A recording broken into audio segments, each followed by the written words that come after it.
everyone. I am Hassel Aviles, and you are listening to We Have Lived by Not 9 to 5. This will include the highs, the lows, and everything in between. We may talk about some difficult topics. We may cover mental health and substance use challenges. We want to have a real open dialogue about what it's like to work in the hospitality industry. So hello, everyone. Welcome back. I'm Hassel Aviles, and you're listening to We Have Lived by Not 9 to 5. This is a podcast series, limited edition podcast series, and the intention is to learn from each other. I believe that I can learn from you just as much as you can learn from me. I'm here to tell you about experiences I have lived. I'm here to hear stories of experiences you have lived. And this podcast is to share the experiences that we have lived. And this will include... Oh, good. Yeah, absolutely. Yeah. This will include the highs, the lows, and everything in between. Perfect.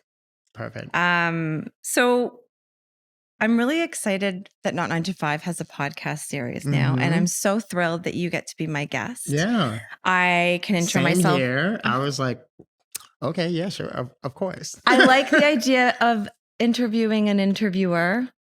Yeah, it's very real. Yeah, absolutely. Right? So I'm going to really quickly who I am. If anyone hasn't listened before, I'm Hassel Aviles, co-founder, executive director of Not 9 to 5. We're a nonprofit global leader in mental health advocacy and education training. We are located in Toronto, but we have partners all over. For example, today we're recording in Chicago. Facts.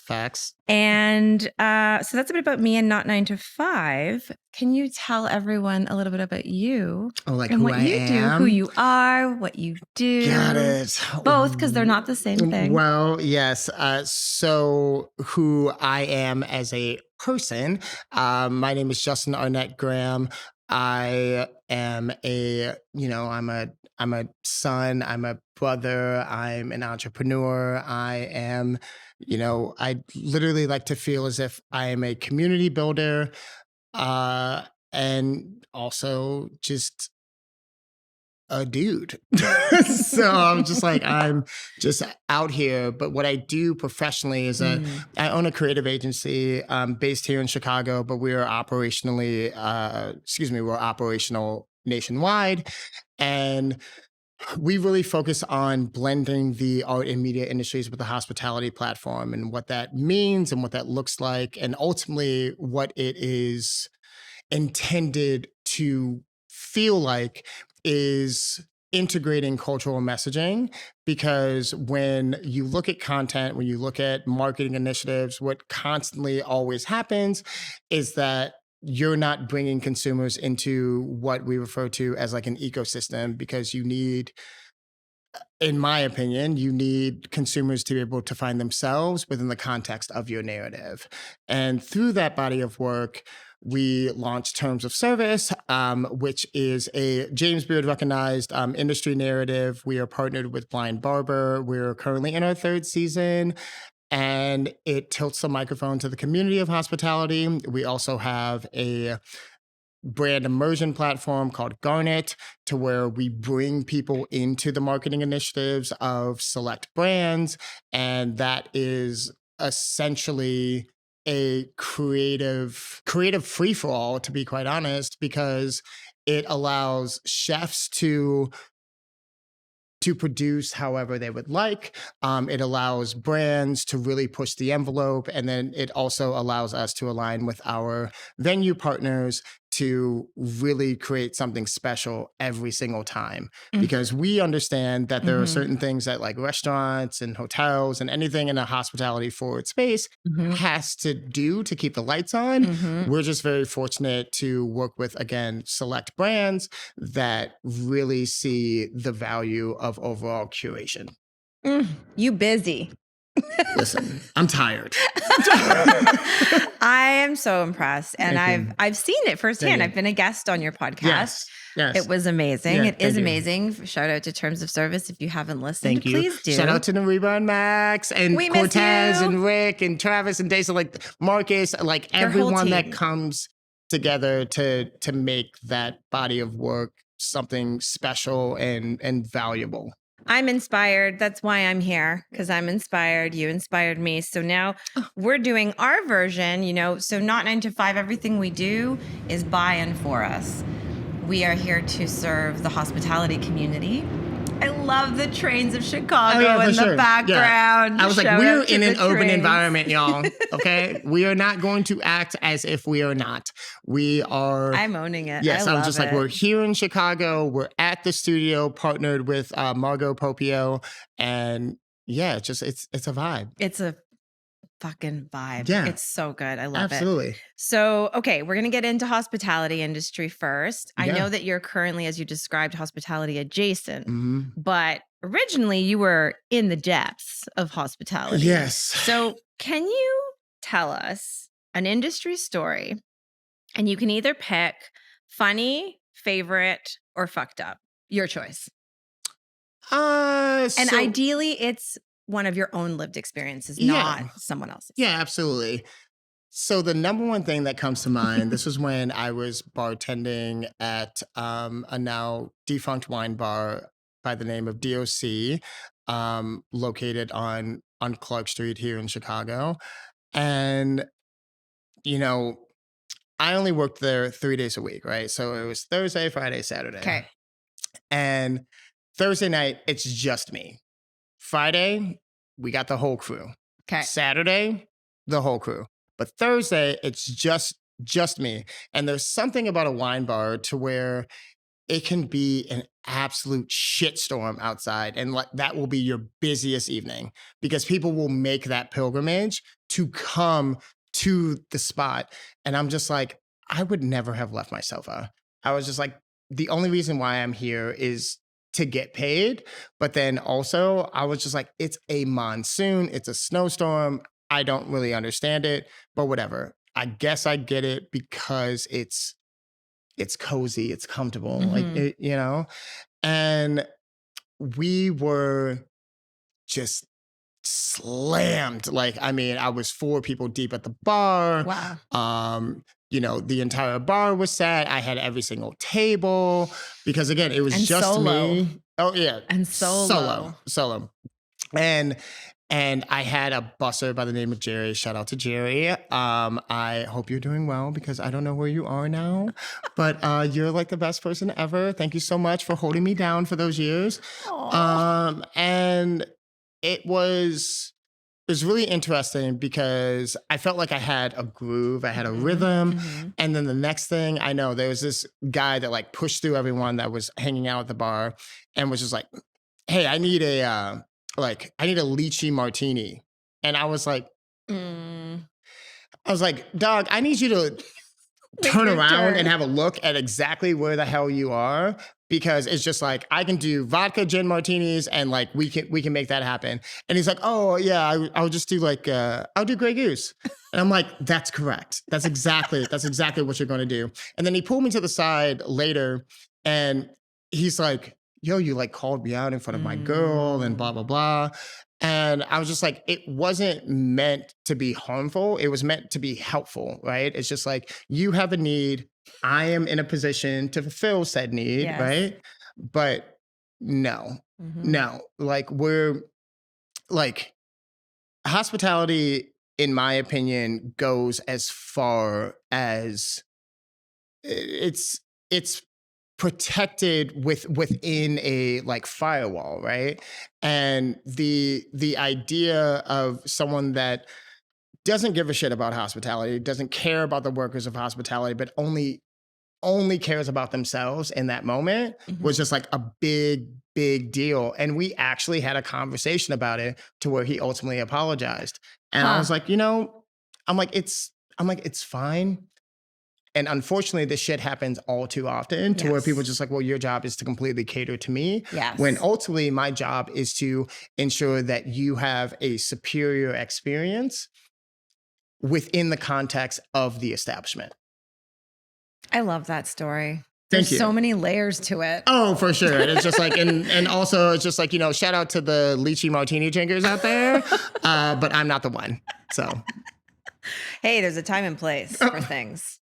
And a concept. Yeah. Yeah. I think it's good to correct people in those experiences sometimes and humanize the experience. Like in this moment, as if one human serving all of these people under all of this pressure, we need to correct. Right. We need to have boundaries and limits as to what makes sense to order right now. And like you said, look around. Let's take a quick little spin. Quick little spin. A nice moment, to be like, oh shit, I might have been off base there. And that's okay when you have the realization of it. But when you don't, it really minimizes the labor that goes into the establishment to ensure that you are taken care of to the best of their ability. Agreed. So industry these days is really different. When was the last industry service job you had? So it's interesting because as much as I am industry adjacent, I am still a part of the industry because I know a lot of concept owners. I know just a ton of partners. I mean, Garnet as a platform in and of itself, that is like hospitality production.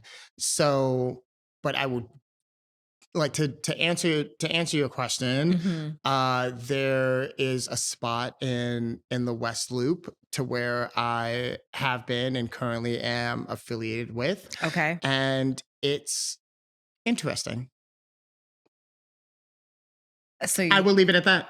Okay. And when was the last time that you actually So, I mean, I have, helped with do you still jump in? weddings. I mean, sometimes, yeah. Love this. I didn't weddings, know this. What's known as VIP follows. Yeah. I mean, I worked with the amazing Anderson Park at that venue. Amazing. And it was sick and amazing. And one, he's like the sweetest person on the planet. And I will say that there was an issue because he was, enjoying some local herb.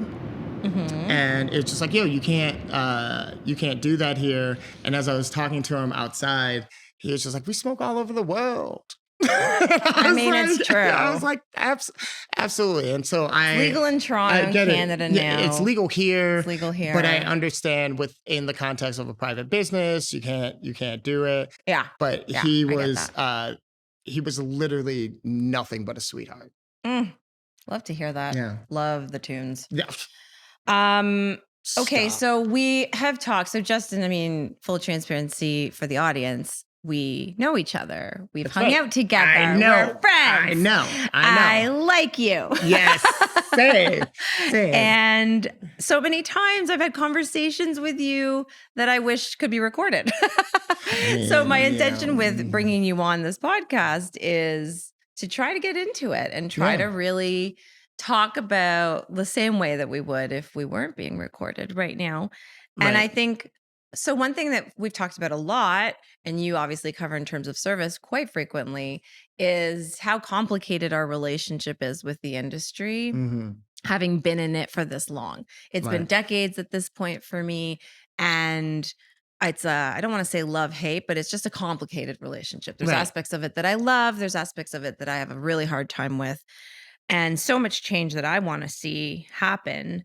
I'm curious. I know why I still stay connected to the industry and what my ties are to it. I'm curious what yours are. Sometimes I joke that I try to leave and it keeps pulling me back. I'm curious, what's your experience? So mine's also really, really interesting because I'm always looking at it from a point of community, right? Because I know that what has been status quo for so long has been extremely problematic. I mean, I'm extremely fortunate to work with a diverse team amongst beCo that are from the industry. And so there is a inherent value but there's also that understanding of when we are producing content, when we are working on narratives, we're doing something from the community and not outside and dictating this is our experience, this is how you should feel. It's like, no, this is our collective experience together. And I mean, hospitality in general can feel very transient. Uh, but with us, we like to make it feel as it is, which is cultural. Like it is a cultural industry. How do you get to know a stranger? You break bread with them. How do you entice your best clients? You're hospitable towards them. Like those are the innate facts of hospitality. And when people start forgetting that, I hope that through the work and the partners and clients that we have, we can remind them that it is so much more than food and beverage. It Mhm. is an intention behind it. I love that. I always say we're in the business of people. We're Absolutely. in the service to people. The whole industry is made up of people. If people don't show up to work, you have no business. Right. There's nothing to do. Right. And at the end of the day, we just happen to serve food and drink. Right. But it's not actually the business that we're in. We're not Absolutely. actually in the business of food and drink, in my Correct. opinion. Yeah. So I love what you're saying. It is cultural. So in aspects of like change that we want to see in this industry, I know that the list could go on and on, I but mean, if you, yeah. if you, Easy. yeah, Yeah. like there's dozens of things we can say, but I'm curious, what are like the top changes that you would like to see, or maybe even that you are already seeing? That So, what I would like to see, because unfortunately, I don't feel as if I'm seeing enough Yeah. Okay. done to actually have a reference point, right? And so I'm I'm always thinking about like the importance of mental health. Like everyone talks about mental health. It is, you know, sometimes it can really come across as being a hot button topic. And I think that it's really important to balance mental health with physical well-being, because that is also something that is wildly important. And you're on your feet for 10 hours. It's just like it's physical wellness across multiple spaces, not just hospitality. Because you could be hunched over a computer, right? Like that's a thing. It's like, so how do you make sure that your body is sustaining Mm. the effort that it's putting forth to ensure that you can do your job? And that to me is on the onus of ownership and leadership, because like you should be sharing those resources. And I'm sure we're going to get into it. It's like substance abuse and all of those things. It's like, you have to help your employees be the best that they can for you. But when you look at them as commodities, it's very difficult. I mean, often I remember feeling disposable, and Exactly. even was told I was. That's And bullshit. yeah, it's total fucking bullshit, Yeah. but it still happens, I think. Oh, Oftentimes absolutely. people are made to feel like they're in such a precarious position, and it's scary. And it's Oftentimes, if also you have and to it's pay your also a you're bills. welcome mentality. It's just like you should be fortunate to be here. It's just like if we really, really get into it, it's when you look at the amount of money that is being paid to an employee to generate X amount of sales. Mhm. It's I was like, no one wants to have that conversation. That's so true. That's so true. I was like, you can essentially pay an employee $1,000 a month, and they're a full-time employee, but I guarantee you, they have netted you over 30, 40, $50,000 in sales for that month, but you've only paid them $1,000. Yeah, I mean, wages is a huge part of it. Hmm. I really do believe it's a huge part of it.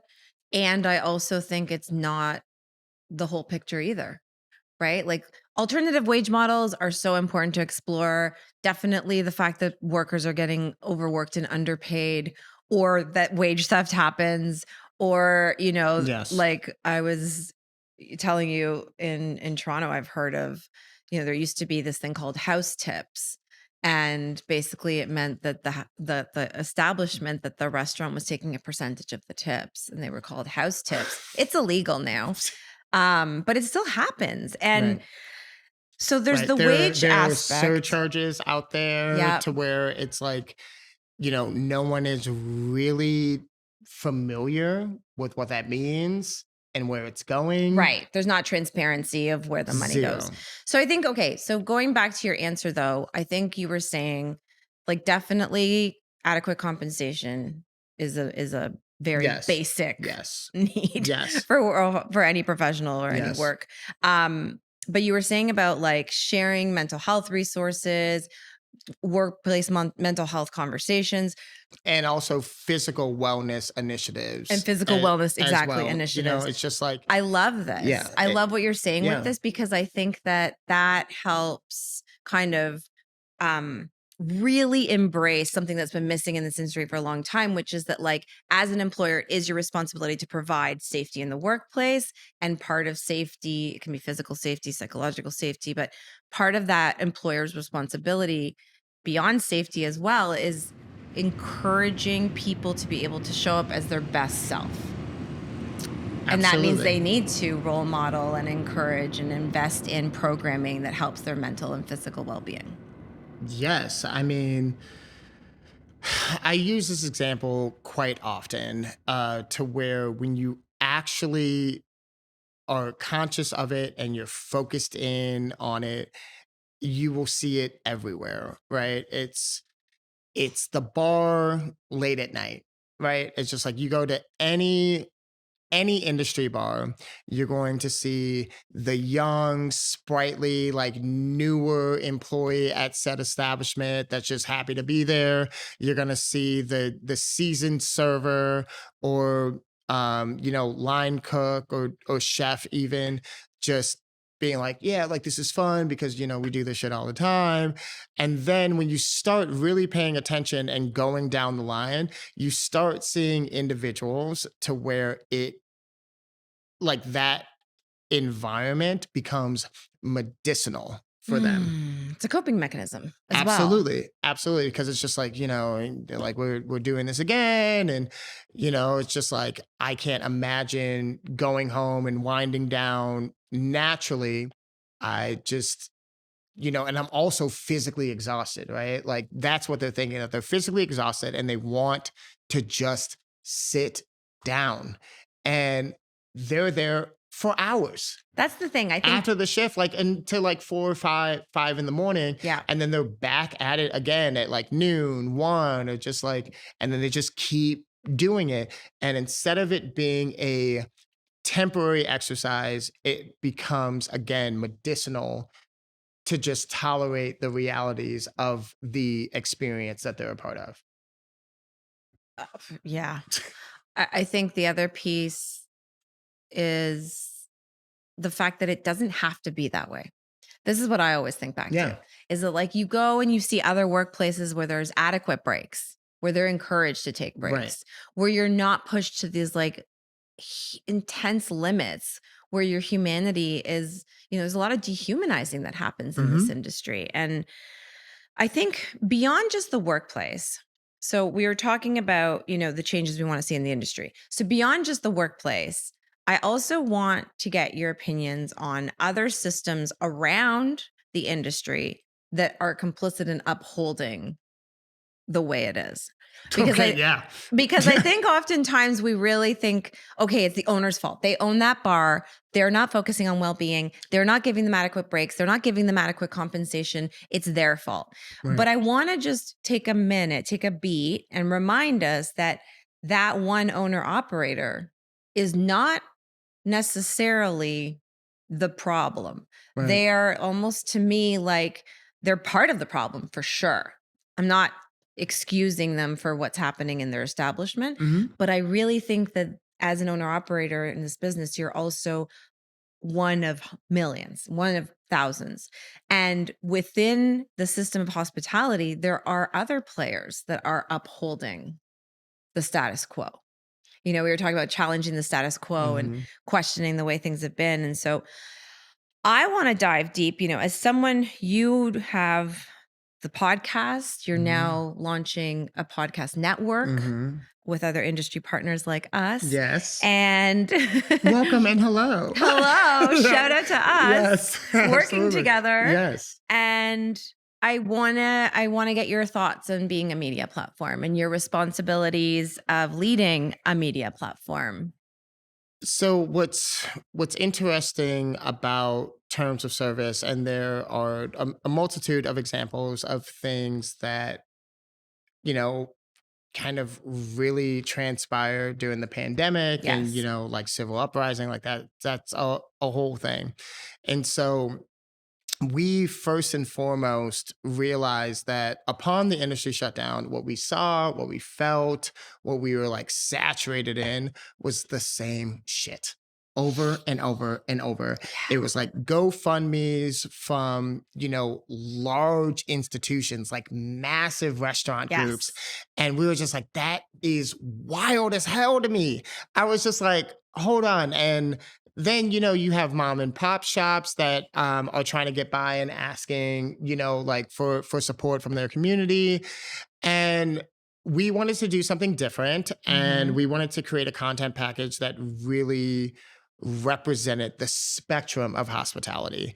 And we did 6 Feet Apart, which was like a mini docuseries to where we sat down with, again, the spectrum of the hospitality experience. And we asked them what no one gave a shit to ask them. It's like, how the hell are you doing during such an unprecedented time? Like, you cannot go to work. You're now navigating unemployment. You're furloughed. That is the first time that, a multitude of people have even heard that term. Yeah. And it's just like, no one knew what was going on. And we wanted to, again, create this content package that really focused on them and the community that they're a part of. And it's just like, hospitality is not a faceless, nameless environment. These people are your neighbors. These people are your colleagues. They're your friends. And it's just like, just because you enter a hospitality-centric environment does not mean that that's it. It's just like, I don't care about anything else. And with the success of that, we're like, oh, there's an opportunity here, because we always saw that it was well-to-do chefs talking to their well-to-do friends about the well-to-do shit that they get to do. And I was like, this is stupid. I was like, this is so dumb. I was like, who cares about the line cook? Who cares about the busser? Who cares about the bar back? Who cares about the people that are holding all of the weight of the labor on their backs, especially during that time? The undocumented workers that did not even qualify for federal assistance. Nobody was talking about that, because it was like, how does X restaurant group survive this? Because I want to make sure that I can go back to my favorite place for my fucking birthday. And I was just like, this is stupid. This is insane. And also, I felt like it was really insulting, and not me personally, but the entire team. Yes. Because again, we are anchored in hospitality because our background is coming from that. And so with terms of service, we want it to be a response. Actually, let me rephrase that. Terms of service is a response to hospitality media. I have explicit opinions in regards to hospitality media, especially here in the Chicago market, because it's not focused on the community. It's focused on the concepts. It's focused on the groups, and everyone else is, kind of pushed to the side. And, like that's insulting. And me personally, which I always reference on terms of service, it's we have brand partners, we have sponsorships, we've been able to do like live recordings and so on and so forth. Like, we have been extremely, extremely fortunate. And a lot of that in my opinion, just goes with like the perception of it. It's just like, are we investing in Black content? Are we investing in, culturally rich content? And it's like, and if you are going to take that, I am going to bring as many diverse voices with me on it, because that is not what you see. Oh, And when you see it, true. what ends up happening, it's a part of a marketing ploy. Absolutely. Thank you so much for sharing Yeah, all of that. for That sure. really hit so many different notes that I was hoping you would. And Thank you, yeah. I think it's so important for people I feel to. so strange being interviewed, but I I'm kind of here for know. it. I'm like, Well, you have a lot to say. I mean, I have a it ton to seems. say. Absolutely. I was just like, I mean, play no games out here. and you've been in it, like to me, I don't see a lot of food media covering what you're talking about, covering diverse faces and voices through the lens, an equitable lens, taking consideration for intersectionality, trying to uplift and amplify voices that don't normally get airtime, building community through all of these stories and lived experiences and interviews that you've done and content that you create. To me, that is a responsibility when you have the most power and privilege. So I think it is your responsibility to do that. And you were Right. saying food media, doesn't do that. They're there to service other values. They have other priorities. And I Food want media to here quickly in touch on that. Chicago, I want to food quickly media, and let's expand on this a little I bit. definitely just want to make this extremely clear in my opinion and experience. Food media is for the consumer. It is not for the community of hospitality. That's just how I feel. You heard it here. Yes. That's how I feel. I agree with you. It is never been for the community. Exactly. Because if it was, then we wouldn't be awarding and applauding so many toxic work environments and abusive leaders that constantly get awards and they get best lists and they get top this and top that. And I can't handle any of it anymore because I don't feel like it's helpful to anyone. And I actually think a lot of it is extremely harmful. And we're just trying to normalize abuse and use hospitality professionals as entertainment, as the abuse of hospitality professionals as entertainment. Right. And I think that is so beyond toxic, but also extremely harmful to normalize that and then cover it with the term media. Oh man, Yeah. I just have so many Yes. more things I could say on that, Yeah. but thank you for sharing your perspective. Okay, so having, you have this like passion for amplifying and uplifting community stories, and you explained a little bit about why that's important to you. And I'm curious, how will that evolve, do you think? This year, because I've seen terms of service really evolve, and I've seen like how you storytell evolve, and I'm curious if you can, looking forward, like how will that evolve? So the ultimate, Like having said everything we just said, like how is it evolving? Yeah, the ultimate goal for terms of service is to really build itself as the industry narrative that is built by the industry, because no one can tell your story better than the person next to you, because they understand exactly what you have gone through and how your emotional response is. So when we talk about empathy, when we talk about grace, we're talking about that from our own community, not a publishing house, not a PR company, none of that. We're really, really dedicated in making sure that people that are lifers in this industry, people that are newer in this industry, people that, kind of tiptoe in and out of the industry, feel as if like their experience and their voice matters, because we already know that the four-walled ecosystem of a hospitality forward environment does not translate that for them. And terms of service is really really, like, I cannot express this enough, is so dedicated to the culture of our community, because it's our community, it's no one else's. And just because we allow you to come into it does not mean that it's yours. It's ours, and we're letting you, we're allowing you to come in. Literally, the door was unlocked. Oh, I love this so much. Keep that in there. The door was unlocked. God damn it. And also, I choose when to unlock it. Exactly. Like, this is our house. Exactly. You're a guest in our space. I love that. Like, I always we used to are say providing, that in restaurants. We're providing all of this for you. And the least that you can do is to just realize that when you are leaving your reality, you're entering the context of someone else's. Period. I needed a deep breath for that. Yeah. Okay. So it's very clear to me. We just have a few more minutes left. Yeah, so okay. we're going to end on an interesting note. It's very clear to me that you have done a lot of really important, passionate, scary work. Maybe not scary for you, but I think sometimes when you do things that are passionate, you care, right? Yeah, so it's scary. Sure. Yeah, absolutely. So that takes a lot of courage. That means that you've had to be very brave in these moments.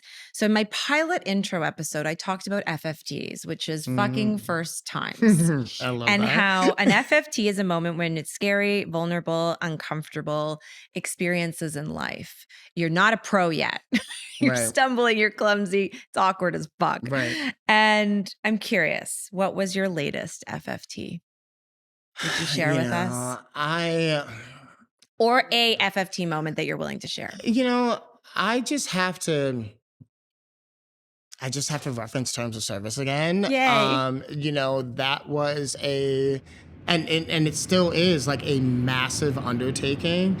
I was fucking petrified, because I've always been like the coordinator. I've always been like the director. I've been behind the scenes. It just different, like it just felt like, wow, I'm actually putting myself out there. And, it's an honest and just really beautiful testament to the crew, because when we're able to look around for the support and the expertise and their point of views and everything that goes into even producing one episode of Terms of Service, that's comfort. That is a safe space, because it is very difficult for me to be on camera because I just don't do that. I don't. And I just, I want to make sure that I make my crew proud. I want to make sure that I make my community proud. I want to also ensure that I am meeting the community where they're at. And when we talk about change, when we talk about X, Y, and Z, it's extremely important, wildly important to understand how they feel, why they feel how it is, and what we can collectively do together to build a better, sustainable industry. And if no one is talking about the realities of it, then nothing will ever change. That's exactly why we're here. That's exactly why we're doing this. Yeah. We are having these uncomfortable, awkward, vulnerable, I'm comfortable, by the way. We can keep this. I was like, we can keep this going. But I'm really excited because, you're usually the one interviewing people. And I think you've been an incredible guest. So thank you for coming and letting me interview you. You have so much to say. Our industry has so much to learn from you. You've done so many vulnerable things and you're right. If we don't put our faces and voices to these experiences and share what we have lived, then nothing changes if nothing changes. Absolutely. So I think on that note, we're going to wrap it up. Yeah. I am so grateful, Justin, that you could be here today. Stop it. I'm going to cry. I'm going to cry. There's and you're so not much going to get me to love. cry on camera. There's so You're much not gonna love do in it. this room. Not this Yeah. time, maybe next time. Yeah, for sure. For sure. So anyways, thank you for tuning in, everyone. This has been We Have Lived by Not 9 to 5. And on that note, just on my end, I just want to thank you so much for entrusting us with your vision and passion. And we're extremely excited to continue this work together, because nothing gets done on an island. And it's been really beautiful to start, expanding this work. So It's thank really you. cool. Thank It's you. really cool to have community in another country, in Yeah. another city with people. I was like, hello, neighbor to the north. Right? Yeah. Toronto, Chicago, Twin Cities. Yes. Thank you. Thank you. And peace. It's a wrap. Yes, it's a wrap, baby. Let's go. Yes.